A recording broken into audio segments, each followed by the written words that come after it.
चलिए, आप सभी का स्वागत है। Very good morning all of you the marker classes में। और आज हम लोग फिजिक्स का जो टॉपिक देखेंगे वो होगा मैकेनिकल प्रॉपर्टीज ऑफ फ्लूइड। तो मैकेनिकल प्रॉपर्टीज ऑफ फ्लूइड में सबसे पहला जो हम लोगों को टॉपिक देखना रहता है वो होता है fluid.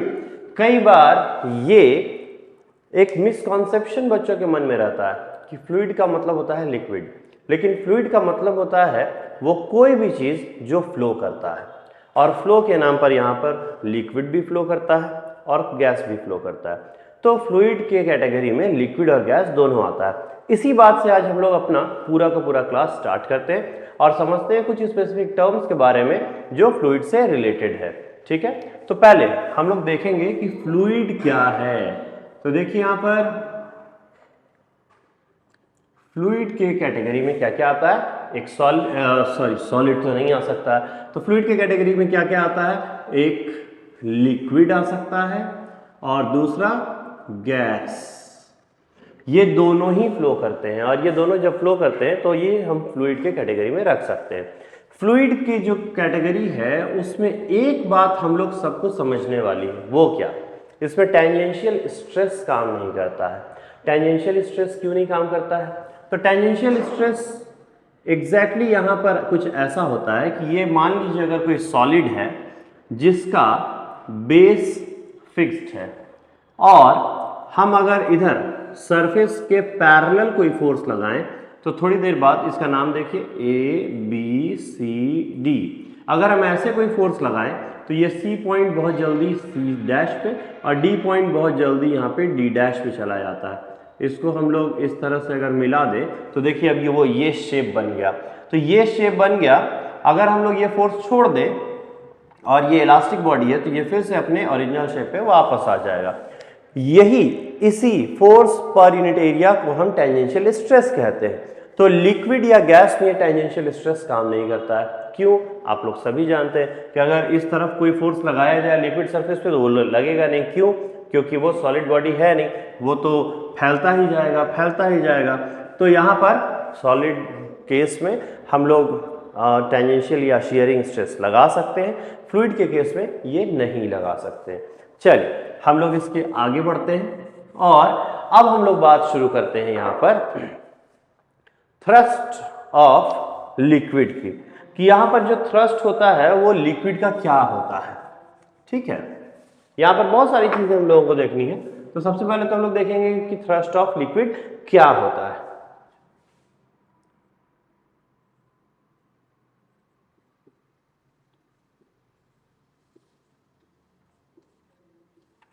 Thrust of a liquid, देखिए इस पूरे चैप्टर में जो कि हम mechanical properties of fluid discuss कर रहे हैं उस कैटेगरी में, फ्लूइड की कैटेगरी में अभी हम लोगों ने देखा कि लिक्विड भी आता है, गैसेस भी आते हैं। बट इस केस में, इस चैप्टर में मेनली हम लोग जो भी डिस्कशन करेंगे वो सब लिक्विड सेंट्रिक डिस्कशन होगा। तो लिक्विड सेंट्रिक मीन्स हम लोग सारे के सारे बातों के सेंटर में लिक्विड को ही रखेंगे। ठीक है, तो लिक्विड के प्रेशर के बारे में बात करेंगे, लिक्विड कैसे प्रेशर एग्जर्ट करता है, लिक्विड किस तरह से मोशन करता है तब वो बिहेव करता है। तो इस तरह से अगर हम बांटें तो यहाँ पर पूरे के पूरे फ्लूइड मैकेनिक्स को हम दो पार्ट में बांटते हैं। पहला पार्ट इसको हम लोग बोलते हैं फ्लूइड स्टैटिक्स और दूसरा जिसको हम कहते हैं फ्लूइड डायनामिक्स। एक एक करके समझते हैं। फ्लूइड का मतलब तो आप समझते हैं जो चीज फ्लो करता है। Statics is the branch of mechanics, ये ब्रांच है मैकेनिक्स का जिसमें हम उस ऑब्जेक्ट के बारे में डिस्कस करते हैं जो रेस्ट में है। तो इस पूरे का मतलब क्या हुआ? Fluid at rest. इसका मतलब हुआ फ्लूइड एट रेस्ट। ठीक है, तो हम यहां पर फ्लूइड के सारे प्रॉपर्टीज के बारे में पढ़ेंगे। कब? जब वो फ्लूइड रेस्ट में है। अब हम लोग फ्लूइड डायनेमिक्स की बात कर लेते हैं। तो फ्लूइड डायनेमिक्स का मतलब आप समझ ही गए होंगे। हम लोग फ्लूइड के कैरेक्टरिस्टिक्स के बारे में, बिहेवियर के बारे में जानेंगे। कब? जब फ्लूइड मोशन में है। तो फ्लूइड इन मोशन। ठीक है, तो हम लोग स्टार्ट तो फ्लूइड स्टैटिक्स से करते हैं और फ्लूइड स्टैटिक्स से स्टार्ट करने के बाद हम लोग ये समझते हैं कि fluid statics means fluid at rest में उनका बिहेवियर क्या होता है, कैरेक्टरिस्टिक्स क्या होता है, क्या क्या स्पेशल टर्म्स होते हैं फिजिक्स से रिलेटेड, जिसको हम लोग यहाँ पर सीखेंगे। ठीक है, तो हम लोग फ्लूइड स्टैटिक्स से बात शुरू करते हैं। तो यहाँ पर सबसे पहला जो टॉपिक होगा वो होगा थ्रस्ट ऑफ अ लिक्विड। तो थ्रस्ट ऑफ अ लिक्विड होता क्या है, इसके बारे में हम लोग बात करेंगे। तो देखिए यहाँ पर लिक्विड जो होता है वो किसी भी बॉडी में जो लिक्विड के अंदर है उसमें एक थ्रस्ट क्रिएट करता है। ठीक है, तो हम लोग यहाँ पर देखते हैं थ्रस्ट का मतलब क्या था। थ्रस्ट भी एक तरह का फोर्स ही है। ठीक है, तो यहाँ पर हम लोग एक चीज देखें कि लिक्विड इक्विलिब्रियम में जब होता है तो किस तरह का थ्रस्ट प्रोड्यूस करता है। देखिए सबसे पहले यहां पर हम लोग एक बात समझ लें, क्या कि ये एक कंटेनर है, कंटेनर में ये कोई लिक्विड है, बहुत अच्छा लिक्विड का सबसे अच्छा एग्जांपल हम लोगों को के लिए पानी ही है। तो ये क्या है, कंटेनर, कंटेनर में पानी भरा हुआ है। अब जब भी इसमें थ्रस्ट मतलब कि लिक्विड की वजह से बॉटम सरफेस में जो फोर्स लगेगा वो थ्रस्ट या फोर्स हमेशा परपेंडिकुलर होता है। एक सेकंड के लिए हम लोग मान लेते हैं कि ये परपेंडिकुलर होता है, तो कैसे होता है। ठीक है, तो ये मान लिया जाए कि नहीं होता है। तो देखिए यहां पर एक बात हमेशा याद रखिएगा, thrust inside the liquid surface is always perpendicular. तो ये कोई एक पॉइंट है, मान लिया जाए कि इस पॉइंट पर इस तरफ फोर्स लगा, ऐसे इस पॉइंट पे क्या लगा, फोर्स लगा, या फिर आप इसको क्या कह सकते हैं, थ्रस्ट लगा।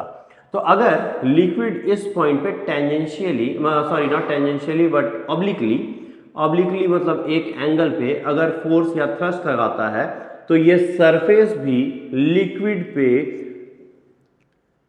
ऑब्लिकली एक नॉर्मल रिएक्शन लगाएगा। लगाएगा या नहीं, बिल्कुल लगाएगा। यहां तक तो हमको मुझे लगता है कि कोई दिक्कत नहीं है। ठीक है, उसके बाद ये हमेशा हम लोग जानते हैं ये किस लॉ से है, ये न्यूटन्स थर्ड लॉ से है, each and every action has an equal and opposite reaction. तो हम लोग ये साबित करना चाहते हैं कि ये अगर एक कंटेनर है तो पूरा का पूरा फ्लूइड इस पूरे कंटेनर के बॉटम में परपेंडिकुलर फोर्स लगाता है, हमें यह साबित करना है। ठीक है, तो फिलहाल हम लोग ये साबित करने के लिए ये मान लेते हैं कि फोर्स परपेंडिकुलर नहीं लगा करके ऑब्लिकली लगा रहा है। अगर ये ऑब्लिकली फोर्स लगा रहा है तो उसके अपोजिट डायरेक्शन में यहां पर ऑब्लिकली एक नॉर्मल रिएक्शन भी लगेगा। ठीक है, अगर ये नॉर्मल रिएक्शन लगेगा तो इस नॉर्मल रिएक्शन का हम लोग दो कंपोनेंट भी ले सकते हैं। इसको अगर हम लोग रेड पेन से करें तो ज्यादा अच्छा होगा। इसका हम दो कंपोनेंट भी ले सकते हैं। तो यहां पर देखिए ये है थीटा, इस तरफ का कंपोनेंट नॉर्मल रिएक्शन का क्या होगा, इस कंपोनेंट को हम लोग कहते हैं आर कॉस थीटा, और इस कंपोनेंट को हम लोग क्या नाम देंगे, आर साइन थीटा। पूरा का पूरा वाटर कहाँ है, वो एक कंटेनर में है। कंटेनर में है मींस स्टैटिक स्टेट में है, रुका हुआ है, कहीं मूव नहीं कर रहा है। ठीक है, तो यहां पर ये जो थीटा है, ये थीटा यहां पर आर कॉस थीटा को बनाता है और आर साइन थीटा इसका वर्टिकल कंपोनेंट होता है। किसका, ये नॉर्मल रिएक्शन का। चलिए एक बात हम लोग समझते हैं, एकदम सिंपल सी बात है। ये आर कॉस थीटा किस साइड है, पॉजिटिव एक्स एक्सिस की तरफ। तो ये जो फोर्स है ये इस तरफ के वाटर को राइट साइड में पॉजिटिव एक्स एक्सिस में मूव कराना चाहिए।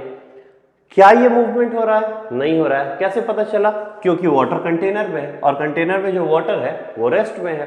इसका मतलब यहां कोई मूवमेंट नहीं है, मतलब इस डायरेक्शन में नेट फोर्स कितना लग रहा है, जीरो।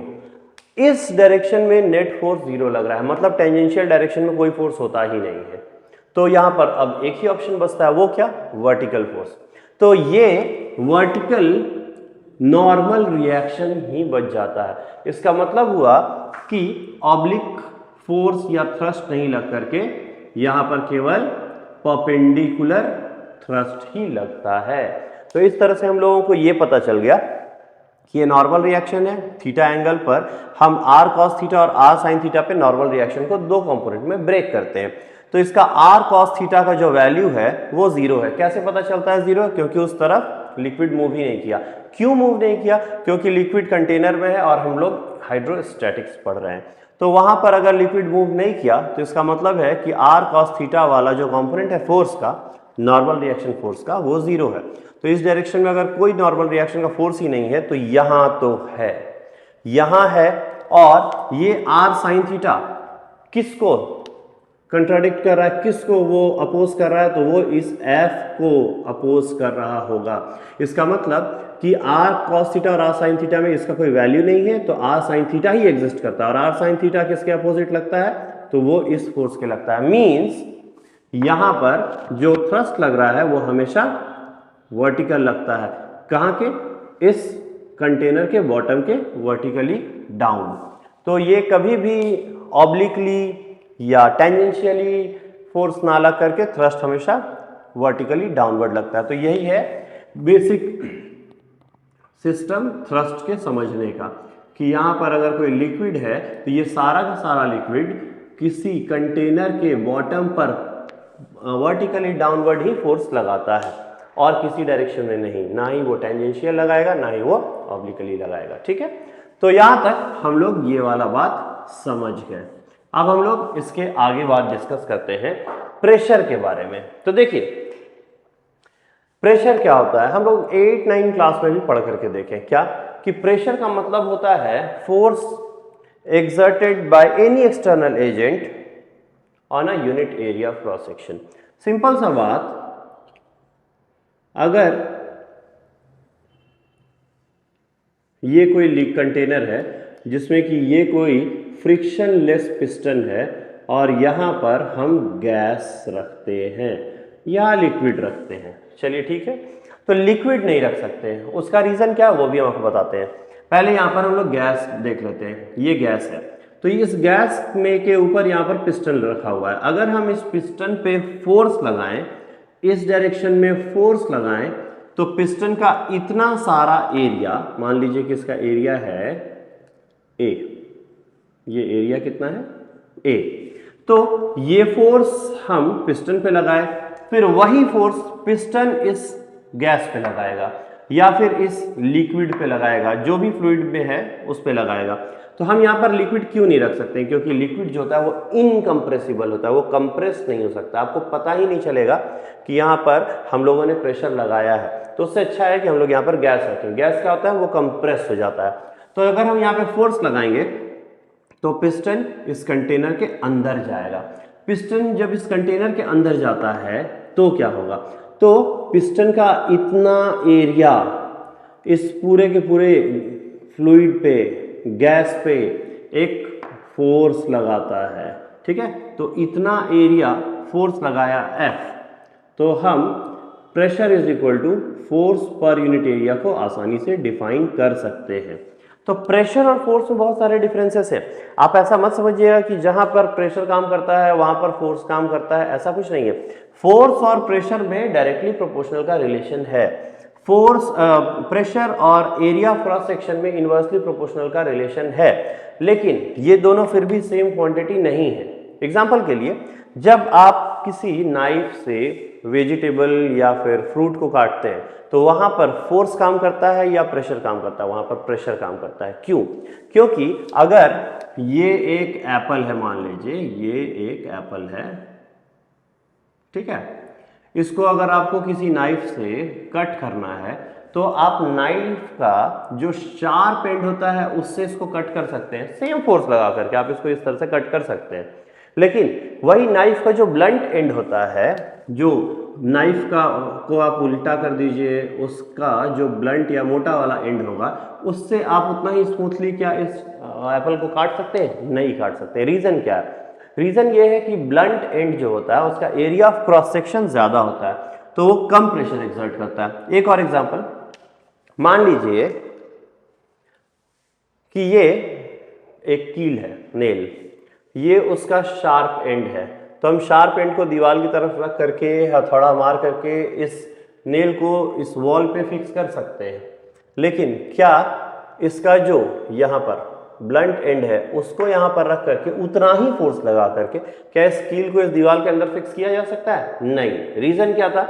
यहाँ पर एरिया कम था, कम एरिया ज्यादा प्रेशर एक्सर्ट हुआ, फिर यहां पर एरिया ज्यादा है, एरिया ज्यादा होगा तो हम वही फोर्स लगा रहे हैं, फोर्स कांस्टेंट है, एरिया ज्यादा होगा तो प्रेशर कम हो जाएगा और कम प्रेशर की वजह से ये नेल इस वॉल पे फिक्स हो ही नहीं पाएगा। तो यहां पर प्रेशर के बारे में भी हम लोग बात करते हैं। तो प्रेशर एग्जैक्टली क्या होता है? Force per unit area, force exerted on any fluid surface पर यूनिट एरिया। ठीक है, तो चलिए हम लोग इस बात को देखते हैं properly. Pressure is equal to होता है force per unit area. Pressure का ऐसा यूनिट क्या होना चाहिए? न्यूटन पर मीटर स्क्वायर। ये न्यूटन और ये मीटर स्क्वायर। इसी को सर ब्लेज पास्कल के नाम पर हम लोग पास्कल भी कहते हैं। प्रेशर को हम पास्कल से भी मेजर करते हैं। आप एसआई यूनिट के नाम पर ये भी यूज कर सकते हैं, आप एसआई यूनिट के नाम पर ये भी यूज कर सकते हैं।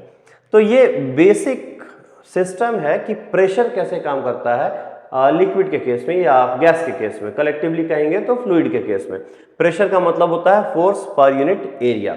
अब जब हम प्रेशर की बात करते हैं तो हमारे पास जो सबसे पहला टॉपिक अराइज होता है वो होता है पास्कल्स लॉ। तो पास्कल्स लॉ हम डिस्कस करें उसके पहले हम डेंसिटी की बात कर लेते हैं।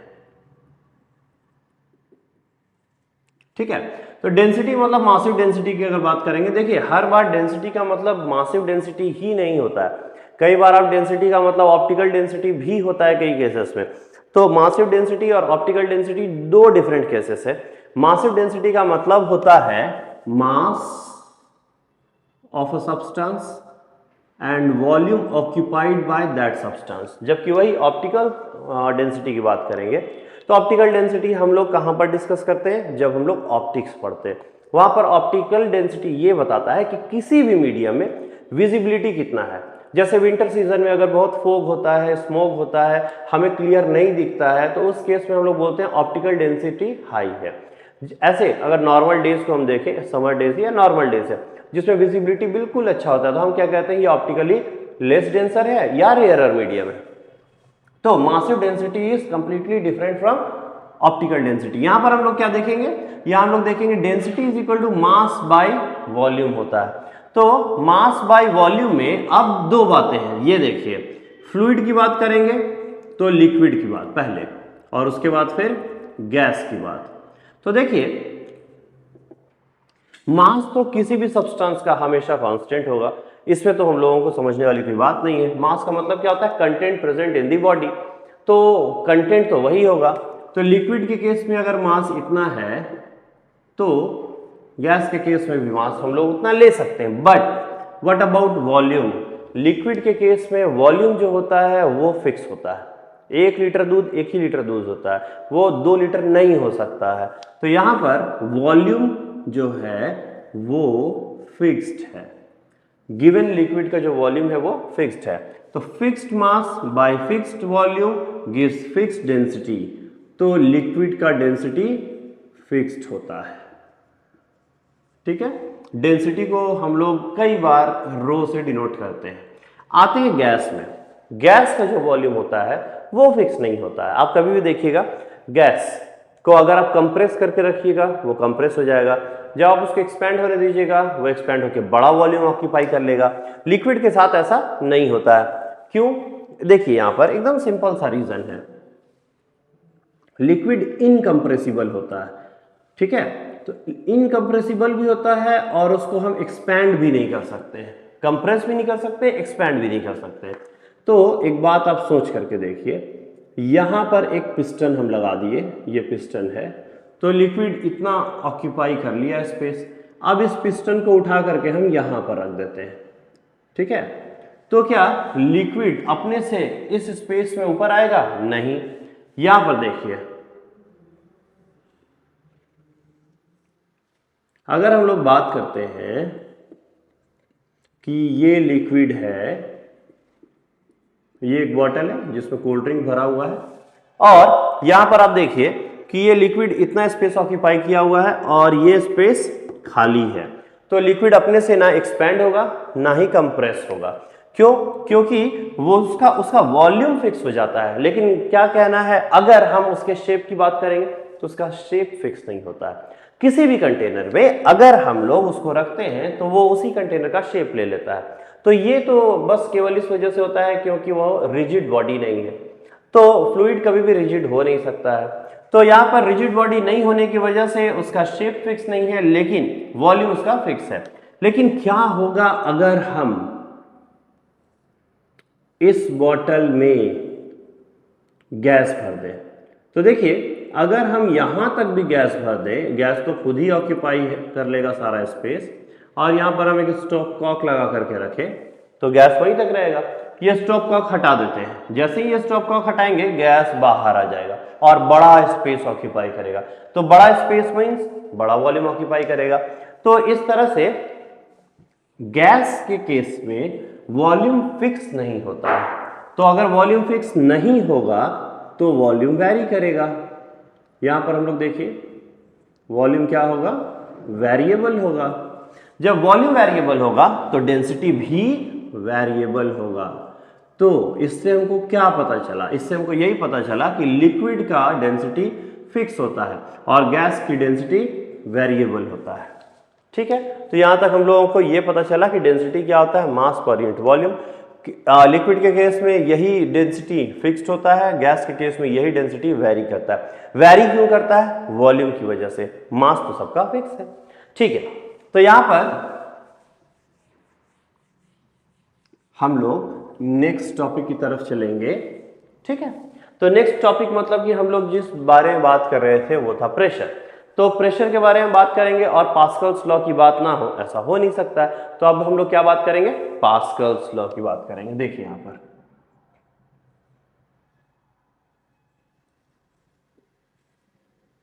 ये है पास्कल्स लॉ। तो पास्कल्स लॉ कहता क्या है? पास्कल्स लॉ फ्लूइड स्टैटिक्स का बहुत बेसिक रूल है। वो कहता क्या है कि किसी भी बंद लिक्विड में, एनक्लोज लिक्विड में, अगर किसी एक्सटर्नल एजेंट के द्वारा एक पार्ट पे प्रेशर लगाया जाएगा तो उस लिक्विड के हर एक पार्ट में equivalent amount of pressure transmit हो जाता है, वो भी हर एक डायरेक्शन में। एग्जांपल के लिए एकदम सिंपल सा एग्जांपल है, ये एक बलून है और इस बलून में हम लोगों ने पानी भर दिया, हवा नहीं भरा, पानी भर दिया। ठीक है, तो अब अगर हम लोग इस बैलून को इस तरफ से स्क्वीज करेंगे तो आप देखिएगा ये ऊपर और नीचे से फिर एक्सपैंड हो जाता है, और जैसे ही आप स्क्वीज करना छोड़ देंगे ये अपने नॉर्मल स्टेट में वापस आ जाता है। इससे क्या पता चला? इससे पता ये चला कि जब हम इसको ऐसे स्क्वीज कर रहे थे, देखिए हमने इसे स्क्वीज किया, ये देखिए हमने इसे स्क्वीज किया तो ये क्या हुआ? यहां से और एक्सपैंड हो गया, ऐसे करके ये और एक्सपैंड हो गया, यहां से भी ये और एक्सपैंड हो गया। ऐसा क्यों हुआ? ऐसा इसलिए हुआ क्योंकि यहां से हम लोगों ने प्रेशर लगाया। क्या लगाया? Pressure, force per unit area, इसको याद रखना है। तो ये देखिए प्रेशर लगा, तो जितना अमाउंट ऑफ प्रेशर ये यहाँ पे लगता है उतना ही अमाउंट ऑफ प्रेशर पूरे के पूरे लिक्विड के अंदर वाले पार्ट में ट्रांसमिट होता है। फिर यही लिक्विड इस वॉल पे भी उतना ही प्रेशर एक्सर्ट करता है, और इस वजह से, और ये सारा का सारा प्रेशर का जो ट्रांसफर हो रहा है ये इन नो टाइम एकदम इंस्टेंटली होता है। तो इस तरह से हम जैसे ही यहाँ पर प्रेशराइज करते हैं उतना ही प्रेशर यहाँ पे ट्रांसफर होता है और ये एक्सपैंड कर जाता है। जैसे ही हम छोड़ेंगे प्रेशर यहाँ से रिलीज, प्रेशर यहाँ से रिलीज, और फिर से ये अपने ओरिजिनल शेप पे वापस आ जाता है। इस तरह से हम लोग पास्कल्स लॉ को समझेंगे। तो पास्कल्स लॉ कहता क्या है? पास्कल्स लॉ कहता है कि pressure exerted by any external agent in enclosed liquid, in an enclosed liquid will be transmitted equally in all direction inside the enclosed liquid, and the same pressure will be provided to the wall of the container also by the liquid. Okay, तो यहां पर हमको क्या पता चला कि किसी भी बंद लिक्विड के बाहरी पार्ट में अगर हम जितना प्रेशर लगाएंगे उस बंद लिक्विड के अंदर पार्ट में भी उतना ही प्रेशर हर डायरेक्शन में ट्रांसमिट हो जाता है, और इसको हम लोग पास्कल्स लॉ कहते हैं। तो सबसे पहले तो ये पता लगाना है कि क्या किसी एनक्लोज्ड लिक्विड में जो प्रेशर होता है वो हर डायरेक्शन में सेम होता है। तो इसके लिए हम लोग एक छोटा सा एक्सपेरिमेंट करते हैं, एक थॉट एक्सपेरिमेंट है। यहाँ पर हम लोग एक थॉट डेवलप करेंगे और कोशिश करेंगे समझने का कि क्या होगा। तो चलिए देखते हैं। सबसे पहले हम लोग फ्लूइड स्टैटिक्स पढ़ रहे हैं, इस बात को हम लोग अभी भी नहीं भूलेंगे। फ्लूइड स्टैटिक्स का मतलब होता है कि कंटेनर के अंदर पानी रहेगा और वो पानी रेस्ट में रहेगा। चलिए देखते हैं, ये है एक बड़ा सा कंटेनर, ठीक है, ये है एक बड़ा सा कंटेनर और इस कंटेनर के अंदर हम लोग पानी भर देते हैं, ठीक है, ये पानी भरा गया। नेक्स्ट आप लोग ऐसा समझ लीजिए कि इसके अंदर हम लोग पानी भर दिए हैं। नेक्स्ट अब ड्राइंग बनाने के लिए हम यहाँ पे कुछ पानी को मिटा दे रहे हैं और आप लोग बस ये बात मन में रखिए कि यहाँ पर पानी है। अब देखिए यहाँ पर ड्राइंग बनाते हैं, ये देखिए, ये एक ट्राइंगल हम लोगों ने बनाया, ठीक है। ये ट्राइंगल है क्या ये भी मैं बताऊंगा अभी। देखिए ये 3D ट्राइंगल बन रहा है, ठीक है, ये 3D ट्राइंगल। तो देखिए ये 3D ट्राइंगल बन गया। ये ट्राइंगल एक्चुअली में हमारे थॉट में है क्या ये जो पूरा का पूरा लिक्विड है उसमें हम लोगों ने ये प्रिज्म शेप का एक ट्राइंगल कंसिडर किया है, सोचा है इसके बारे में। और ये कुछ है नहीं, ये भी लिक्विड का ही पार्ट है और इतना छोटा सा है कि इसके हर एक पार्ट में सेम प्रेशर एक्सर्ट हो रहा है। ये बिल्कुल हमारे थॉट में इतना बात याद रखना चाहिए कि ये जो हमने ट्राइंगल बनाया है ये लिक्विड ही है, लिक्विड में ही हम एक ट्राइंगल को इमेजिन कर रहे हैं और ये इतना छोटा सा ट्राइंगल है, इतना छोटा सा लिक्विड का पार्ट है कि इसमें बिल्कुल सेम प्रेशर हर तरफ से लग रहा है। चलिए इसका नाम लिख देते हैं, नाम थोड़ा अलग कलर से लिखे तो ज़्यादा बेहतर होगा। देखिए यहाँ पर ABC DEF, तो यहाँ पर आपको दिखता होगा ये बेसिकली आप एक हो गया, ये BCFE एक एरिया है, तो इस एरिया का यहाँ पर नाम रख देते हैं AA, ठीक है, एरिया ऑफ ए सरफेस। उसी तरह से ये भी एक एरिया है, यहाँ पे इसका नाम क्या रख दें, एरिया ऑफ सरफेस B, और ये भी एक एरिया है, इसका नाम क्या रख दें, एरिया ऑफ सरफेस C। यहाँ तक भी ठीक है। अब पानी ये पूरा का पूरा लिक्विड ही है, तो इस सरफेस पे कुछ फोर्स लगा रहा होगा, एग्जैक्टली यहाँ पर कुछ प्रेशर एक्सर्ट होगा तो फोर्स लग रहा है। तो देखिए इस सरफेस पर जो फोर्स लग रहा है उसको हम लिख देते हैं FA, force on A surface. A surface यही जो नीचे वाला बॉटम सरफेस है। यहाँ पर भी देखिए एक फोर्स लग रहा होगा तो फोर्स ऑन B सरफेस, और यहाँ पर भी एक फोर्स लग रहा होगा, फोर्स ऑन C सरफेस, ठीक है। हमको क्या पता लगाना है, मुझे ये पता लगाना है कि क्या सही में इसके हर एक फेस पर सेम प्रेशर एक्सर्ट होता है। तो चलिए हम लोग इसके बारे में पता लगाते हैं, ठीक है। तो देखिए एकदम सिंपल सा रूल है, पहले हम लोग इस एरिया के बारे में बात कर लेते हैं, फिर इस फोर्स के बारे में बात कर लेंगे, ठीक है। ये देखिए ये है ऐसे एक स्लैंट सरफेस है जिसका यहाँ पर एंगल है थीटा, यहाँ पर एंगल कितना है थीटा, यहाँ पर ये एरिया है, देखिए ये एरिया है ऐसे, ठीक है। तो इस एरिया को हम दो कंपोनेंट में आसानी से ब्रेक कर सकते हैं, एरिया वेक्टर के केस में हम ऐसा करते हैं, ठीक है। तो हम इसे दो कंपोनेंट में ब्रेक कर लेते हैं, ये थीटा है तो ये भी थीटा होगा, ये तो बहुत बेसिक सा ज्योमेट्री है। तो अगर ये एरिया है जिसका नाम AB है तो इसका नाम क्या होगा, इसका नाम होगा AB cos थीटा, और इसका नाम क्या होगा AB sin थीटा, ठीक है। यहां तक कोई दिक्कत नहीं है। आगे देखते हैं, सिमिलर मैनर पे, एकदम सिमिलर मैनर पे यहां पे देखिए एक फोर्स लग रहा है, हम फोर्स को भी कंपोनेंट में ब्रेक करेंगे। ये हो गया एक कंपोनेंट, ये अगर FB है तो ये हो गया FB cos थीटा, और ये क्या हो गया FB sin थीटा, ठीक है। यहां तक भी ठीक है। तो अब एक बात आप समझिए, ये जो फोर्स लग रहा है या ये जो प्रेशर है, इस फोर्स का हम लोगों ने दो कंपोनेंट लिया, एक vertical component FB cos theta, एक horizontal component F B sine theta. तो आप यहाँ पर देखिए ये जो फोर्स है इसका वर्टिकल कंपोनेंट में एफ बी कॉस थीटा लग रहा है, और ये पानी ना नीचे जा रहा है ना ऊपर जा रहा है, ना दाएं जा रहा है ना बाएं जा रहा है। ऐसा क्यों? क्योंकि पानी तो रेस्ट में है। पानी रेस्ट में क्यों है? क्योंकि वो छोटे से कंटेनर में है। तो इसका मतलब हुआ कि इस फोर्स का एक हिस्सा नीचे की तरफ जा रहा है, उसका नाम क्या है? F B cos theta. और एक फोर्स वर्टिकली अपवर्ड लग रहा है एफ ए। और अगर पानी ना ही नीचे जा रहा हो ना ही ऊपर जा रहा हो तो इसका मतलब कि F A must be equal to F B. तो यहां पर हम लोग लिखते हैं F A must be equal to F B cos theta. तो F A must be equal to F B cos theta. Similarly देखिए इस फोर्स का एक कंपोनेंट यहां जा रहा है, आप देख सकते हैं यहां पर ये कौन सा फोर्स का कंपोनेंट है? F B sine theta. और यहां से एक फोर्स लग रहा है हॉरिजॉन्टली पॉजिटिव एक्स एक्सिस में एफ सी। अगर ये जो वाटर है ये ना ही लेफ्ट साइड जा रहा है ना ही राइट साइड जा रहा है, इसका मतलब हुआ कि ये दोनों का दोनों फोर्स वाटर को ना राइट साइड ड्राइव कर रहा है ना लेफ्ट साइड ड्राइव कर रहा है। तब क्या होगा? तो इसका मतलब होगा ये दोनों फोर्स एक दूसरे को परफेक्टली काउंटर कर रहा है। तो अगर काउंटर करेगा तो इस फोर्स का नाम क्या है? F B sine theta. और इस फोर्स का नाम क्या है? F C sine theta. तो F C equals F B sine theta.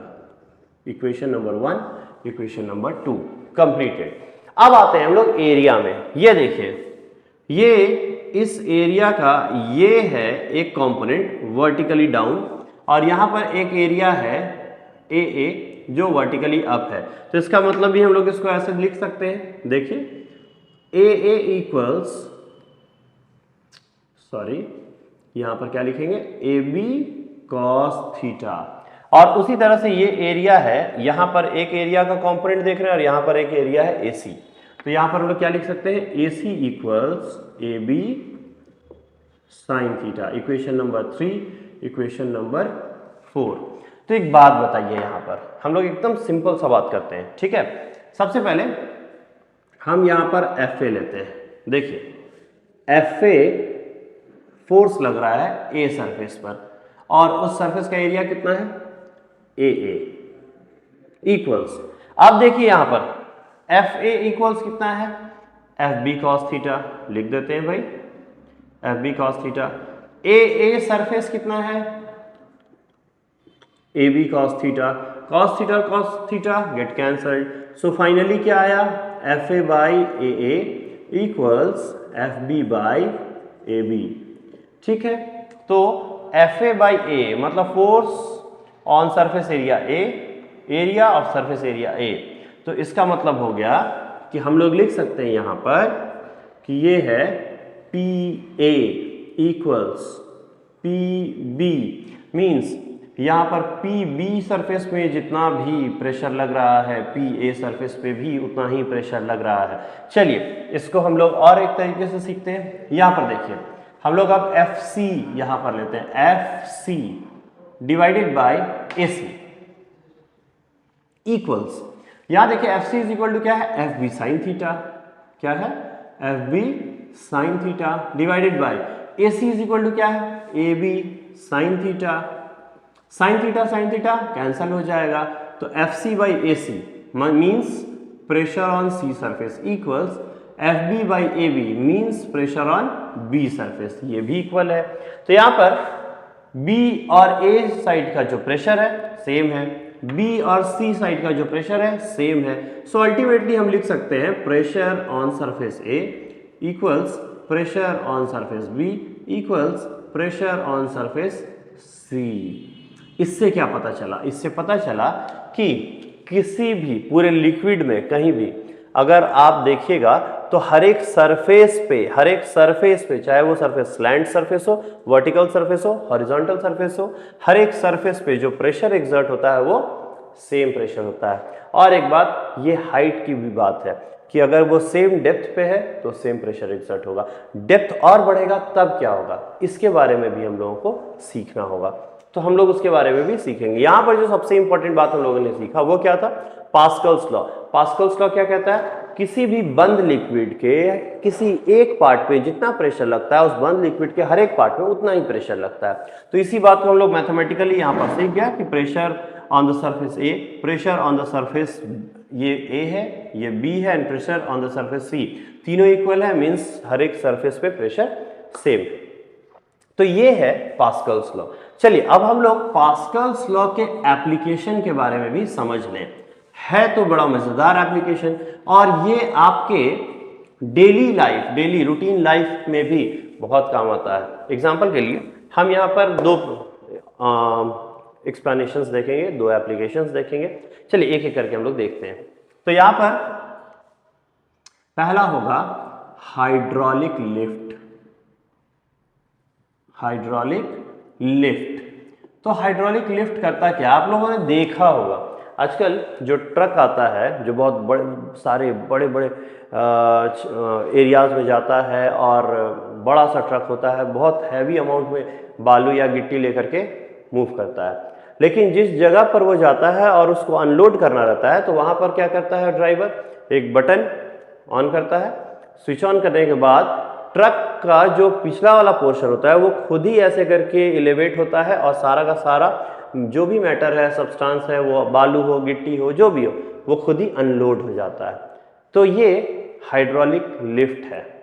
उसके बाद हाइड्रोलिक लिफ्ट काम कैसे करता है, ये इसका पूरा का पूरा मैकेनिज्म ही बहुत इंटरेस्टिंग है, इसको हम लोग देखते हैं। तो हाइड्रोलिक लिफ्ट यूज कहाँ होता है, तो आपको एक ट्रक का केस हुआ, एक क्रूज शिप वगैरह में भी आप देख सकते हैं कि हाइड्रोलिक लिफ्ट प्रॉपरली यूज होता है। लेकिन मैकेनिज्म क्या है, चलिए देखते हैं। यहाँ पर हम लोगों ने ये देखा कि किसी भी बंद लिक्विड के एक पार्ट में हम जितना भी प्रेशर एक्सर्ट करेंगे, बंद पार्ट में जितना भी प्रेशर एक्सर्ट करेंगे, उस लिक्विड के हर एक पार्ट में उतना ही प्रेशर ट्रांसमिट हो जाता है। चलिए इसी बात का फायदा उठाते हैं। तो देखिए आपको एक बात बता दूं कि ये जो पास्कल्स लॉ ये बहुत पुराना था। पास्कल्स लॉ फिजिक्स का पार्ट है, लेकिन इसका जो एप्लीकेशन है वो मैकेनिकल इंजीनियरिंग का पार्ट है।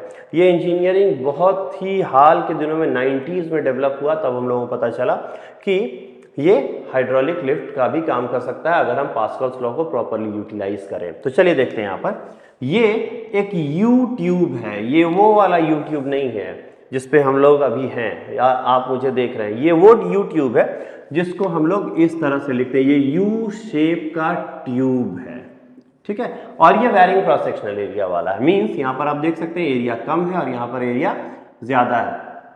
एरिया थोड़ा सा और ज्यादा कर देते हैं। अब करने वाले क्या है, यहाँ पर देखिए ये बड़ा मजेदार चीज है कि करने वाले क्या है। करने वाले ये हैं कि अपने अंगूठे के मदद से, अपने अंगूठे के भार से या अपने अंगूठे को प्रेस करके हम बहुत बड़े बड़े कंटेनर, इवन 20-40 बसेस भी उठा सकते हैं। क्या ये हम कर सकते हैं? चलिए इसी को यहाँ पर पता लगाते हैं। देखिए तो यहाँ पर हम लोग क्या करेंगे, एक पिस्टन लगा देंगे, ये पिस्टन है, और यहाँ पर हम लोग लिक्विड भर देंगे। लिक्विड परफेक्ट इनकम्प्रेसिबल लिक्विड होना चाहिए, ठीक है। और यहाँ पर हम एक पिस्टन लगा देते हैं। ये पिस्टन बहुत बड़ा पिस्टन है, मतलब आप ऐसा समझ लीजिए कि ये जो पिस्टन का एरिया है ये हमारे थंब के बराबर होगा। मान के चलते हैं कि 1 सेंटीमीटर स्क्वायर है, ठीक है। और ये जो एरिया ये बहुत बड़ा एरिया है, मान के चलते हैं कि ये 1000 मीटर स्क्वायर है, ठीक है। तो ये बहुत बड़ा एरिया डिफरेंस हो गया। अच्छा ठीक है, इस यू शेप के जो ट्यूब है इसमें हम लोगों ने क्या रखा है, वाटर रखा है, ठीक है। अब देखिए करेंगे क्या, हम इस तरफ अपने अंगूठे से फोर्स लगाएंगे, ठीक है। आप अपने अंगूठे से कितना फोर्स लगा सकते हैं ये अगर जानना होगा तो किसी सुपरमार्केट में जाइए, वहाँ पे डिजिटल वेइंग मशीन या तराजू होता है, उसमें आप अंगूठा को रख करके इसको बहुत जोर से प्रेस कीजिए और देखिए कि वो डिजिटल वेइंग मशीन या तराजू कितना फोर्स दिखाता है या कितना वजन दिखाता है। उसी से आपको पता चल जाएगा कि आप कितना किलोग्राम फोर्स एक्सर्ट कर सकते हैं अपने अंगूठे से। तो यहाँ भी हम करने वाले हैं, यहाँ हम अंगूठे से इसको प्रेस करेंगे। मान लीजिए 1 सेकंड के लिए कि ये हम 100 न्यूटन का फोर्स एग्जर्ट करने में सफल रहे। हम यहाँ पर 100 न्यूटन का फोर्स एग्जर्ट किए। तो इस पार्ट पर, मतलब ये है ए पार्ट, ये है बी पार्ट, ए पार्ट पर जो प्रेशर हम लोगों ने एग्जर्ट किया वो कितना है? वो है 100 Newton divided by 1 centimetre square. ठीक है भाई, ऐसा यूनिट में कन्वर्ट करते हैं। 100 Newton divided by 1 centimetre square को हम लोग 10⁻⁻⁴ मीटर स्क्वायर भी लिख सकते हैं। कन्वर्जन तो यही होता है कि नहीं? 1 सेंटीमीटर इक्वल्स 10⁻⁻² मीटर और 1 centimetre square equals 10⁻⁻⁴ metre square. यहाँ पर देख लिए, तो 1 centimetre equals 10⁻⁻² metre, 1 centimetre square equals 10⁻⁻⁴ metre square. तो इस तरह से इस कन्वर्जन रूल का हम लोग यूज करेंगे। तो यहां पर देखिए प्रेशर एट ए सेक्शन कितना होगा? ये 10⁴ जब ऊपर जाएगा तो ये +4 हो जाएगा, यहाँ ऑलरेडी 2 है 0, तो टोटल हो जाएगा 10⁶ पास्कल। तो इस एंड में हम लोगों ने 10⁶ पास्कल का प्रेशर एग्जर्ट किया। तो यहाँ पर हमने इस पिस्टन पे अगर इतना प्रेशर लगाया तो ये पिस्टन भी इस लिक्विड पे इस तरफ उतना ही प्रेशर लगाया। चलिए, ये एनक्लोज लिक्विड है, इसके एक पार्ट में क्लियरली इतना प्रेशर एग्जर्ट हो गया है, तो इसके हर एक पार्ट में उतना ही प्रेशर एग्जर्ट हो जाएगा। मींस इसके हर एक पार्ट में अब से 10⁶ प्रेशर ही पास्कल प्रेशर ही एग्जर्ट होगा। किस नियम से? पास्कल्स लॉ के नियम से। तो चलिए इसको एग्जर्ट करते हैं और इस पूरे के पूरे प्रेशर को इसके हर एक पार्ट में हम ट्रांसमिट होने देते हैं। तो आप लोग यहाँ पर देखिएगा, जो रेड मार्कर से मैं यहाँ पर बनाऊंगा, फिगर बनाऊंगा, ठीक है? तो हाँ, तो देखिए हम लोग यहाँ पर जो देख रहे थे उसमें क्या देखें कि 10⁶ पास्कल यहाँ पे लगा, वही उतना ही प्रेशर इस लिक्विड के हर एक पोर्शन में चला गया। तो यहां भी कितना प्रेशर एग्जर्ट हुआ? 10⁶ पास्कल। आपको यहाँ पे एरिया पता है, यहां पर प्रेशर पता है, अब यहां पर देखना है फोर्स कितना लगता है। तो प्रेशर इज इक्वल टू क्या होता है? Force per unit area. तो यहां पर हम लोगों को फोर्स निकालना है। फोर्स इज इक्वल टू क्या होगा? Pressure into area. प्रेशर कितना लग रहा है? 10⁶ पास्कल। एरिया कितना है? 1000 मीटर स्क्वायर। तो कुल मिलाकर के इसको हम लोग क्या लिख सकते हैं? इतना न्यूटन फोर्स। कितना न्यूटन फोर्स हो गया? 10⁹ न्यूटन। चलिए इसको एक बार हम लोग ना एनालाइज करके देखते हैं। 1 के आगे 9 0, 1 2 3 4 5 6 7 8 9, ठीक है? ये 1 के आगे 9 0। तो इकाई, दहाई, सैकड़ा, हजार, 10,000, लाख, 10 लाख, करोड़, 10 करोड़, अरब, 1 अरब न्यूटन का फोर्स आप लोगों ने इस तरफ लगा दिया है। ये बहुत बड़ा अमाउंट ऑफ फोर्स होता है, इतना बड़ा अमाउंट ऑफ फोर्स कि यहां पर अगर 10 बस भी लगा रहे तो वो 10 बस भी उठ सकता है। तो इस तरह से हमने क्या किया? सेम प्रेशर को हर जगह ट्रांसमिट करके फोर्स जो यहां पर 100 न्यूटन का था उसको यहां पर कन्वर्ट करके हम लोगों ने अरब न्यूटन का फोर्स कर दिया। और इतना बड़ा अमाउंट ऑफ फोर्स से आप किसी भी चीज को लिफ्ट कर सकते हैं। याद रखिएगा एक बात, क्या? वो ये कि आप किसी चीज को जब लिफ्ट करते हैं तो प्रेशर से लिफ्ट नहीं करते हैं, फोर्स से लिफ्ट करते हैं। हमने क्या किया? हमने इतना छोटा अमाउंट ऑफ फोर्स को कन्वर्ट कर दिया बहुत बड़े अमाउंट ऑफ फोर्स से। कैसे? यहां पर एरिया को इंक्रीज करके। और इतना बड़ा अमाउंट ऑफ फोर्स से आप आसानी से 10-20 बसेस भी लिफ्ट कर सकते हैं। तो इस तरह से ये तो बहुत बेसिक एप्लीकेशन है पास्कल्स लॉ का। पास्कल्स लॉ का ये बेसिक एप्लीकेशन देखने के बाद हम लोग नेक्स्ट एप्लीकेशन देखेंगे कि कैसे हाइड्रोलिक ब्रेक, जिसको आप पावर ब्रेक भी कहते हैं, वो काम करता है। तो अपने नेक्स्ट क्लास में हम लोग ये देखेंगे कि पावर ब्रेक कैसे काम करता है और हाइड्रोस्टैटिक्स, और उसके बाद फिर हाइड्रोडायनेमिक्स के कुछ और भी टॉपिक्स को हम डिस्कस करेंगे। तब तक के लिए चलिए बाय बाय।